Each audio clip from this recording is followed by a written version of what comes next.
Mais l'actualité en Franche-Comté, je vous le disais, ce sont d'abord les conséquences de la sécheresse qui a frappé la Franche-Comté ces dernières semaines.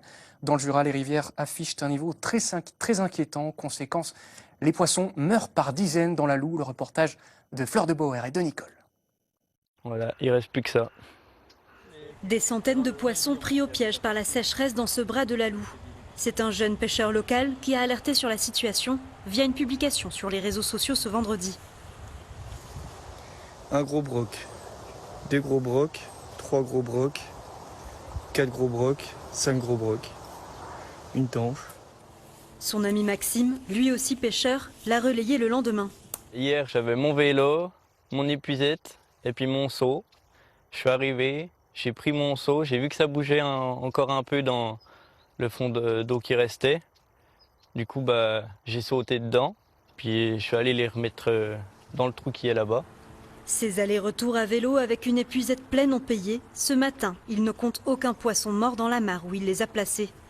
Dans les autres parties du bras de la Loue, le niveau d'eau a encore baissé, laissant apparaître des poissons en souffrance à côté de ceux pour lesquels il est trop tard.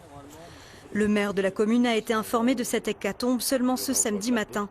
Le niveau de l'eau, lui, est en baisse depuis déjà une semaine, selon le personnel du Golfe. Un manque de communication fatal à l'écosystème aquatique. La grosse complexité, c'est surtout, surtout le fait que nous sommes propriétaires du terrain, que nous sommes dans l'enceinte du golfe dont la compétence est au Grand Dole. Et donc c'est vrai que les couches multiples font que l'information est toujours compliquée à obtenir et à gérer. Et du coup la situation est d'autant plus complexe à gérer que faut qu'on puisse trouver cette solution tous ensemble, qu'on arrive à faire au plus vite.